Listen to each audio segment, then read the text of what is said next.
rasa kita ingin meyakinkan terlebih dahulu. Kalau beliau mengatakan buat apa buru-buru, kemudian buru-buru bubar juga. Lebih baik kita enjoy the process, kita senang sekali, makin lama makin hangat, makin harmonis dalam arti semangatnya itu makin bertemu, dan insya Allah tentu ketika ada ruang dan momentum yang baik, ya pada saatnya. Kita belum menentukan itu sekarang. Karena merasa kami memiliki ketua umum yang sudah pantas untuk bisa menjadi duit tunggal, ya kami tetap berkeinginan untuk bisa mengusung pasangan Anies Ahaye ini menjadi nakoda untuk melakukan perubahan dan perbaikan atau continuity and change. Ini adalah ancaman yang cukup serius bagi ketiga partai ini. Kalau semuanya sama-sama ngotot, ya, ingin mematok harga mati, kader mereka harus bisa mendampingi Anies. Demokrat misalnya, harga mati bagi Ahaye mendampingi Anies, ataupun PKS misalnya, harga mati bagi Heriawan untuk bisa mendampingi Anies. Saya kira koalisi ini akan bubar jalan. Koalisi ini akan deadlock. Karena semuanya menginginkan kader mereka harus maju dan bisa berdampingan dengan Anies.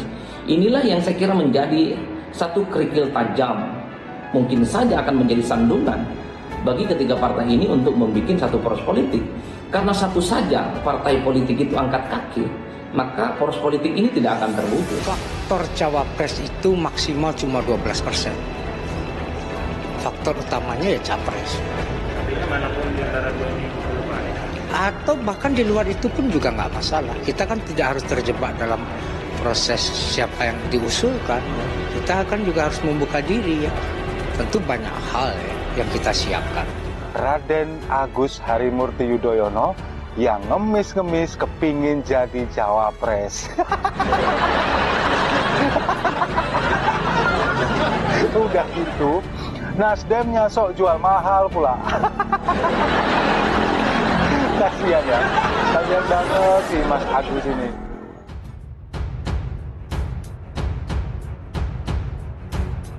Masuk kerada Nasdem jadi cawapres Anies, ini jawaban tegas Luhut. Menko Marves Luhut Binsar Panjaitan menanggapi kabar dirinya menjadi salah satu kandidat yang dilirik Nasdem untuk diduetkan dengan Anies Baswedan sebagai cawapres. Luhut menjawab tegas dirinya tidak menginginkan posisi itu dan akan menolak jika ada tawaran tersebut. Hal ini disampaikan Luhut saat ditemui usai menyampaikan sambutan di acara Demi Indonesia Sabtu 29 Oktober 2022. Relawan nilai keterbukaan Nasdem Demokrat PKS jadi tradisi politik baru di Indonesia. Sikap Partai Nasdem Demokrat PKS yang membuat hasil pertemuan ketiganya di rumah Anies Baswedan dinilai sebagai tradisi politik baru di Indonesia. Kelompok relawan pendukung Anies, Sekretariat Kolaborasi Indonesia, menyebut keterbukaan ketiga partai itu menyiratkan keinginan melibatkan publik dalam upaya menggerakkan perubahan. Jati menilai yang dilakukan trio Nasdem Demokrat PKS kontras dengan banyak pertemuan elit politik yang biasanya berlangsung tertutup dan minim informasi pada publik. Dengan keterbukaan tersebut, menurut Jati, akan menghindarkan koalisi tersebut dari kemungkinan terjadinya politik transaksional. Sebelumnya, tim kecil pengurus Partai Nasdem, PKS, dan Partai Demokrat berkumpul di rumah mantan Gubernur DKI Jakarta, Anies Baswedan, pada Selasa 25 Oktober 2022. Lebak Bulus, Jakarta Selatan itu untuk membahas tokoh yang bakal menjadi calon wakil presiden.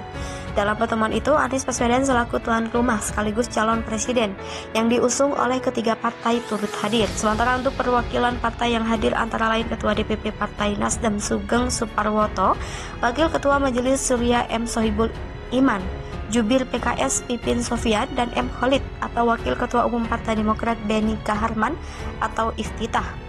Willy mengatakan hadir juga Sudirman Said sebagai liaison officer atau LO untuk acara itu, sementara Ahaye baru datang ketika diskusi santai soal cawapres sedang berlangsung. Willy mengatakan pertemuan di rumah Anies Baswedan merupakan pertemuan lanjutan dari sejumlah pertemuan sebelumnya. Ia menjelaskan pembahasan tim sudah pada tahap pendalaman kriteria dan mekanisme penentuan cawapres yang bakal berduet dengan Anies. Dalam pertemuan itu, PKS menyodorkan nama mantan Gubernur Jawa Barat, Ahmad Heriawan, sebagai kandidat cawapres bagi Anies Baswedan. Sementara Partai Demokrat tetap mengusulkan Ahaye sebagai cawapres. Perempuan penerobos istana dikenal tertutup di masyarakat. Ketua RT jarang sosialisasi sama orang. SE 24 tahun yang diduga merupakan wanita bersenjata penerobos Istana Merdeka dikenal tertutup di masyarakat. SE 24 tahun diketahui merupakan Kampung Mangga, Tugu Selatan, Koja, Jakarta Utara. Nurjana, ketua RT sempat 24 tahun tinggal mengatakan terduga pelaku itu merupakan ibu rumah tangga. Ia tinggal bersama suami dan kedua anaknya yang masih balita. Nurjana menyebut SE 24 tahun dan suami sehari-harinya tidak berbaur dengan masyarakat sekitar. Senada dengan ketua RT Nurjana, tetangga pelaku Isouko 36 tahun juga menyebut SE tidak berbaur dengan masyarakat sekitar. Kini pihak kepolisian diketahui tengah melakukan penggeledahan rumah terduga pelaku penerobosan Istana Presiden itu. Akses jalan menuju rumah SE 24 tahun sudah ditutup saat menjelang maghrib. SE diduga rekrutan baru Al-Qaeda. Pengamat terorisme dari Universitas Malikussaleh Aceh menduga SE merupakan rekrutan baru kelompok teroris Jamaah Ansharut Daulah. Hal tersebut diketahui berdasarkan ciri pakaian yang dikenakan oleh wanita tersebut. SE mengenakan baju gamis hitam dengan jilbab berwarna biru disertai cadar hitam yang menutupi setengah wajahnya. Melihat pakaian dikenakan itu, Al-Qaeda menilai terduga pelaku merupakan anggota baru JAD. Lebih lanjut, Qaeda menyebut soal senpi yang dibawa wanita penerobos Istana Presiden itu saat beraksi. Ia menduga perempuan tersebut mendapat senjata tersebut dari jaringan ISIS yang ada di Indonesia. Sebagai informasi, organisasi JAD ini merupakan kelompok teroris yang berafiliasi dengan ISIS. Motif masih didalami. Kapolda Metro Jaya Irjen Pol Fadil Imron pihaknya masih terus melakukan pendalaman dan akan menindaknya secara profesional. Lebih lanjut, Fadil mengimbau masyarakat agar tidak terlalu khawatir setelah adanya peristiwa ini. Kronologi masuk Istana Negara, Sempres sempat ditodong. Dikatakan Tribun News sebelumnya aksi wanita tersebut terjadi sekitar pukul 07.00 WIB Selasa 25 Oktober pagi tadi. Wanita tersebut mendekati pagar istana. Langsung saja wanita tersebut diamankan oleh pihak kepolisian yang berjaga. Wanita yang belum diketahui identitasnya tersebut sempat menodongkan senjata api kepada Sempres yang tengah siaga atau berjaga. Tetapi aksi nekat wanita tersebut berhasil digagalkan oleh petugas. Dari tayangan Kompas TV seusai kejadian, lokasi di sekitar terpantau kondusif. Saat ini, wanita itu sudah dibawa ke Polres Jakarta Barat untuk pemeriksaan lebih lanjut. Kang Cukur dukung Anies jadi presiden. Nasdem, Purwakarta makin pede raih kemenangan. Puluhan tukang pangkas rambut yang tergabung dalam Seniman Rambut Seluruh Indonesia menggelar deklarasi dukungan untuk pencapresan Anies Baswedan pada Pilpres 2024. Deklarasi yang dibalut dengan silaturahmi dan cukur gratis 100 warga itu digelar di Desa Sukatani, Kecamatan Sukatani, Purwakarta, Rabu 26 Oktober. Dalam agenda tersebut tampak hadir pengurus fraksi Jawa Barat dan jajaran DPD Partai Nasdem Kabupaten Purwakarta yang dipimpin Lutfi Bamala. Menurutnya, tujuan deklarasi dan silaturahmi ini diharapkan bisa menyentuh langsung ke masyarakat. Jajaran struktural Nasdem Purwakarta juga tampak hadir mendampingi kegiatan ini. Lanjut Lutfi, kini setiap hari selalu ada deklarasi dukungan kepada Anies Baswedan untuk menjadi Presiden Republik Indonesia.